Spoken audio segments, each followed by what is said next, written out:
Hi guys, welcome to the Millennial Movie Fan Channel. My name's Tyler. Here on the channel, we do movie reviews from the perspective of a millennial on the go. If you guys are new to the channel, make sure you give me a thumbs up down below, hit the like button, and hit subscribe. And the little notification bell is always helpful too. Sometimes videos don't show up, and this helps you get alerts to when I post a new one.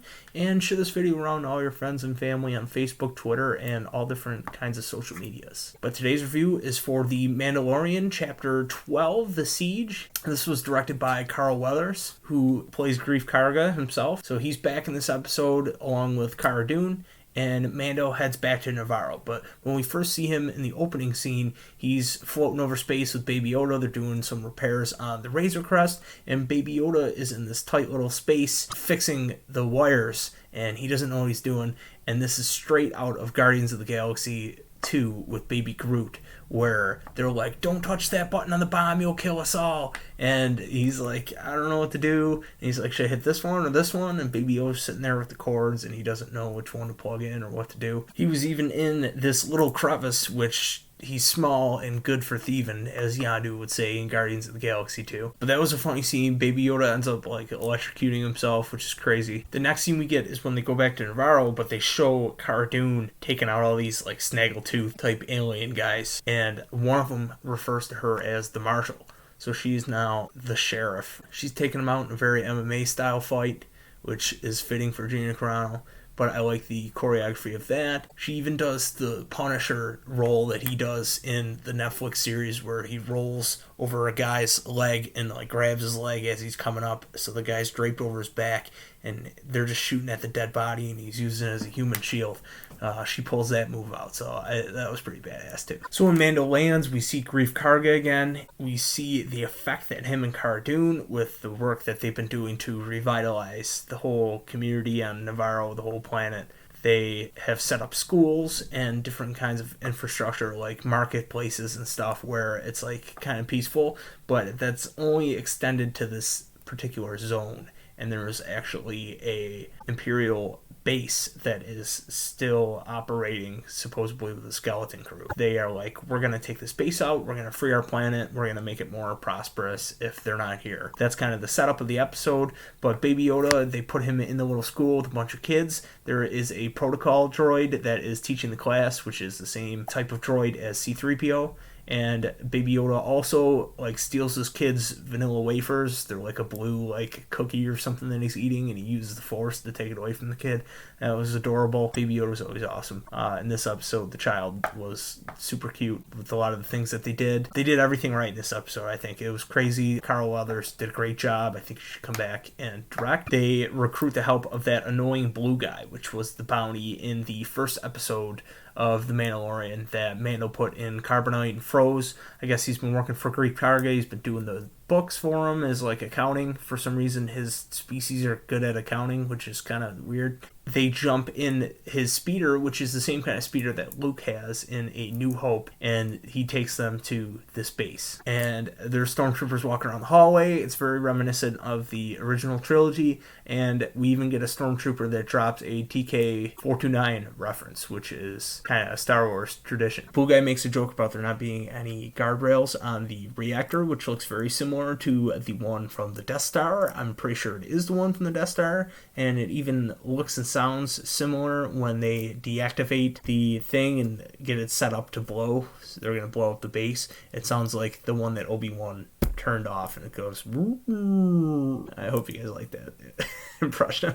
So they find out that the base is actually a lab filled with Bacta tanks with like test subjects in them. They also find a hologram of Dr. Pershing, which is the doctor that was working with Werner Herzog's character, the client. He was doing tests on the child, and in this hologram, he mentions a high M count. So if you're a super Star Wars nerd like I am, you're thinking, well, M count's got to be midichlorian, and they're dancing around saying midichlorian. And if you don't know what midichlorians are, they are the scientific way they try to explain the Force and how strong somebody is with the Force, how they could measure that in A New Hope. Qui-Gon Jinn kind of tests Anakin and his midichlorians, and they midichlorian this and midichlorian that, and that's a George Lucas thing.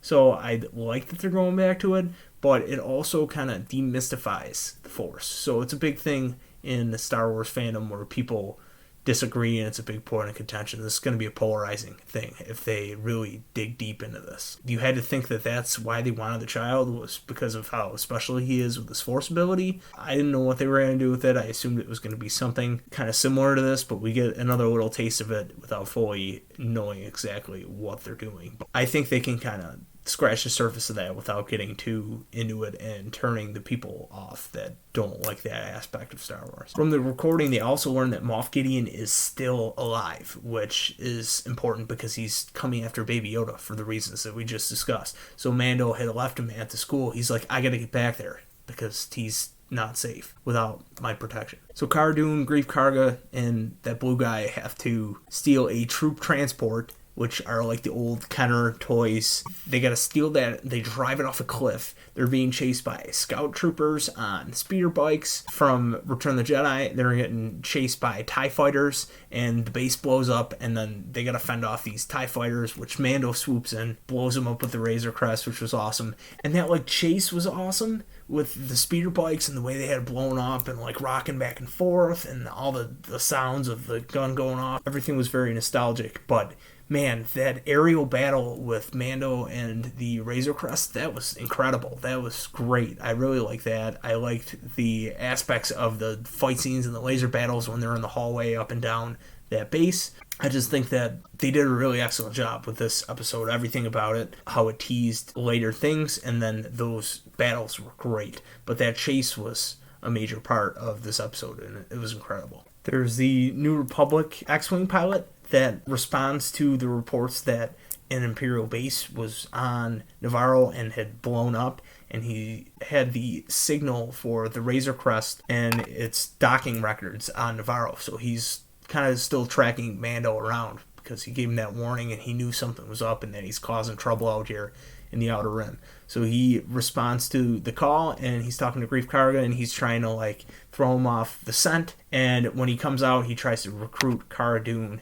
And he's talking to her about her home planet in Alderaan. She said that she lost everybody, and he kind of leaves her a New Republic pin, and he's like, if we can win the people over, then we can make a difference and do some good around here, but we need their support. So he kind of is trying to turn her as one of their leaders and recruit her for the New Republic. So that was interesting. She kind of seemed responded to that, or was at least contemplating it. And we also get a glimpse at, there was somebody that put a tracker on the Razor Crest and was tracking Mando's ship for the Imperials. So Moff Gideon now can follow Mando's movements and knows where he's heading.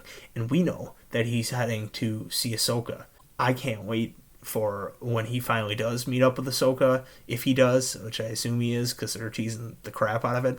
But Moff Gideon has the Darksaber, and Ahsoka's got her lightsabers, and that battle would be awesome. So I can't wait to potentially see that. I hope that's where they go. It looks like everything's leading to that point, and I love the show, and I love Giancarlo Esposito, and he was awesome and menacing when he turns around and he's like, is the child with him? And he's in this room that has all these like suits lined up. It was very reminiscent of Iron Man. He has all the armor lined up in the hallway that is all chic and shiny. I don't know if they're suits or if they're like droids, but they look like the Purge troopers that they have in the comics and in the video games and stuff.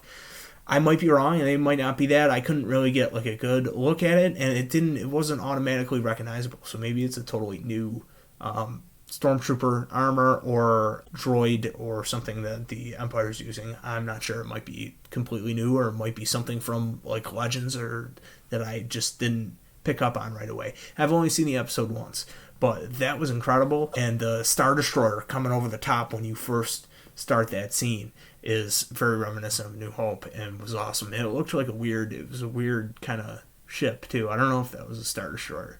I'm like second guessing myself now. But man, this episode was awesome. It did a lot of setup for the future. We knew where we were kind of going already with Ahsoka, but this was a nice anticipation building episode that made the stakes even higher, because now you know that Moff Gideon is on their tail. And it also dropped just a lot of cool like little Star Wars lore things. The blue guy said that he still couldn't see out of his one eye after being in carbonite, so it got a little bit better, the technology that Mando could have it portably on a ship but the guy is still getting like hibernation sickness like Han Solo got. So all the kinks aren't totally worked out yet. That was interesting. And Grief Cargo also dropped stuff like, yeah, they should stay out of the Outer Rim, the New Republic. They should mind their own business. They're better off if the Empire, as organized as they were, couldn't keep order and govern correctly, then they shouldn't even try. So it's just interesting to see some of the politics involved and to see a lot of the Star Wars lore that they expanded, and for the things that they set up with Baby Yoda and potential like cloning and experimentation, and they want him for the Force abilities. All of that got explored too, and then it was just action packed. There was like physical fight scenes where Cara was taking them out. There was spaceship fight scenes. There were speeder bike car chases. Basically, is what they are, a Star Wars equivalent of. So that's just like everything you can ask for. Plus, the character work was good. There was funny jokes. There was like cute things with Baby Yoda. There's little Star Wars Easter eggs for the nerds like me. So it just had everything you could ask for. I think Carl Weller's just an excellent job. I can't stress that enough. I think he should come back and direct more episodes, because this episode knocked it out of the park. So let me know what you guys thought of this past week's episode. Comment down below what you liked the most about it, and I will respond back to your comments. I'm pretty active down there in the comment section, but I will see you guys in the next video. This is the way.